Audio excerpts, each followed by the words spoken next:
14 नवंबर है, तो कल बच्चों का दिन है। जैसा सभी जानते हैं, आप भी जानते ही होंगे। तो मैं चाहूँगी कि आप बच्चों के अभिभावक और बच्चों के लिए कुछ 2 शब्द कहें। मैंने कई बार देखा है कि बच्चे कभी-कभी अपनी लाइफ़ या फिर ऐसा बोला जाए कि दिनचर्या से खुश नहीं होते। वो बहुत कम एज में बड़े होने का सपना देखते हैं। और जब बड़े हो जाते हैं तो फिर वो बचपने जी, बिल्कुल, बिल्कुल। तो मैं चाहूँगी आप इस बारे में कुछ बोलें उनको। ज़रूर। सबसे पहले आपका धन्यवाद इतनी गहराई से एक सवाल पूछने के लिए। और मैं अपने श्रोताओं को प्रणाम करता हूँ अपने चैनल प्राप्त पर्याप्त के माध्यम से और हमसे जुड़ने के लिए। आपका समय व्यर्थ न करते हुए आइए थोड़ा सा गार्डन घूमते हुए बात कर लें। जैसा कि हम सबको पता है कि कल बाल दिवस है और ये दिन समर्पित होता है छोटे बच्चों के लिए, सबके लिए। छोटे बच्चे इसका मोल समझेंगे क्योंकि उनके अंदर थोड़ी ऊर्जा ज़्यादा होती है। बड़े बच्चे क्या होती है अपनी कल्पना शक्ति से थोड़ा आगे निकल जाते हैं, तो उनके लिए थोड़ा सा ये दिन उतना खास नहीं होता। लेकिन जो मिड रेंज के बच्चे होते हैं, एज जैसे मान लीजिए 12-13 साल तक के जो बच्चे रहते हैं, उनके लिए ये दिन बहुत बड़ा दिन होता है क्योंकि वो भी अपने शिक्षकों के लिए शिक्षक दिवस के दिन बहुत कुछ करते हैं। तो वो एक उम्मीद लगाते हैं कि हमारे जो शिक्षक गण हैं वो हमारे लिए कुछ खास करेंगे, हमारा स्कूल कुछ खास करेगा। और हर स्कूल अपने तरफ से कुछ ना कुछ प्रयास करता है। लेकिन रही बात अभिभावकों की, तो मैं बस उनसे इतना निवेदन करूंगा कि ठीक है, आप हर बच्चे से अपने बच्चे से उम्मीद लगाते हैं। अगर मान लीजिए आपके घर में 3 बच्चे हैं आपके, तो हर बच्चा बराबर नहीं हो सकता है। हम एक क्लास में भी जब जाते हैं तो अगर क्लास में 25 बच्चे हैं तो 25 बच्चे एक से नहीं होते, सब भिन्न भिन्न है एक दूसरे से, है ना। यही उनकी पर्सनालिटी को डिफाइन करता है क्योंकि हर बच्चा अलग है। और हम सब ये जो वीडियो बना रही हैं और जो वीडियो में मैं बोल रहा हूँ, हम दोनों की पर्सनालिटीज़ अलग हैं और वही हम एक दूसरे से भिन्न बनाती है। सब एक जैसे नहीं हो सकते, लेकिन हर बच्चे में, हर इंसान में कुछ ना कुछ ऐसा खास होता है जो सिर्फ उसके पास है और वो उसे अलग से हाईलाइट करवाता है। तो वो टीचर्स का काम है, अभिभावकों का काम है कि वो उस चीज़ को पहचाने और उस क्षेत्र में बच्चे को आगे पुश करें ताकि बच्चा कुछ अचीव कर पाए। ज़रूरी नहीं कि वो पढ़ाई में ही हो, और भी बहुत सारी चीज़ें हैं। हम पढ़ाई से हट नहीं पाते हैं, नंबर से हट नहीं पाते हैं।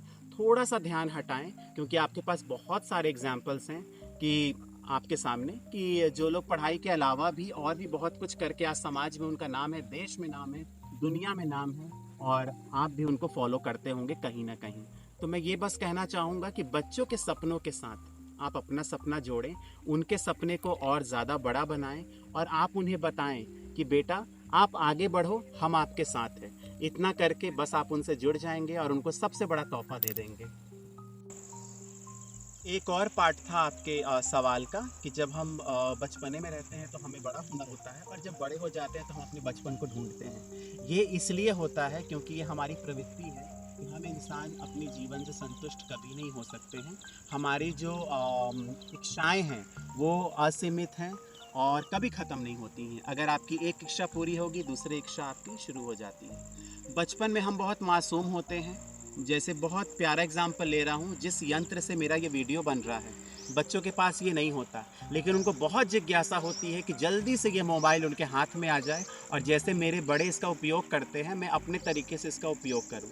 लेकिन जब हम बड़े होते हैं और जब वाकई हमें इसकी ज़रूरत पड़ती है और हम इसके द्वारा अपना काम करते हैं, तो मैं अपने बारे में बताऊँगा कि मुझे इससे चिढ़ हो जाती है। कभी कभी लगता है कि ये मोबाइल दूर हो जाए, क्योंकि सारे परेशानी का कारण ये है, हर कोई आपको ट्रैक कर रहा है कहाँ हो। कई बार लोग झूठ बोलते हैं मोबाइल पे, वो रहते हैं दाएं तो बताते हैं बाएं, वो रहते हैं बाज़ार में तो बताते हैं घर में, वो रहते हैं हमारे बिलासपुर में तो बताते हैं हम रायपुर में हैं। तो ये आपको झूठा भी बनाता है और ये आपको चिंतित भी करता है, परेशान भी करता है, क्योंकि आप इसका सदुपयोग नहीं करते हैं, दुरुपयोग ज़्यादा करते हैं। तो इसलिए मैं चाहूँगा कि अगर आप ज़िंदगी से संतुष्ट हैं, जैसे आप बचपने में हैं, तो आप उस पल को एंजॉय करिए, उस फेज़ को एंजॉय करिए।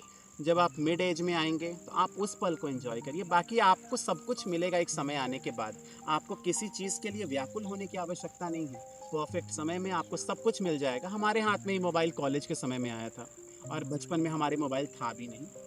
लेकिन आप ब्लेस्ड हैं, ब्लेस्ड भी हैं और आपके लिए ये थोड़ा सा नेगेटिव भी है, क्योंकि आजकल छोटे बच्चों के पास सारी सुविधाएं हैं। हमारे समय सुविधाएं थीं, लेकिन वो सुविधाएं हमारे ज़िंदगी को और भी ज़्यादा प्रोडक्टिव बनाती थी।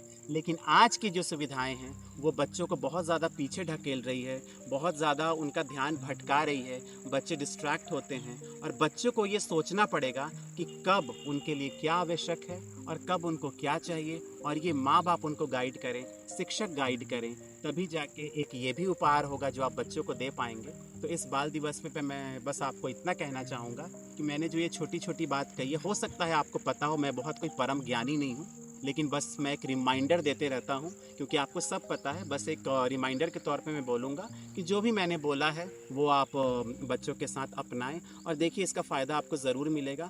बच्चों के साथ समय ज़रूर बिताएं, क्योंकि उनके साथ आपका बैठना बहुत आवश्यक है, उससे आवश्यक कुछ नहीं है। अगर आप समय देंगे बच्चों को, तो बच्चों को और किसी चीज़ की आवश्यकता नहीं होगी। इन्हीं बातों के साथ मैं अपनी वाणी को विराम दूंगा।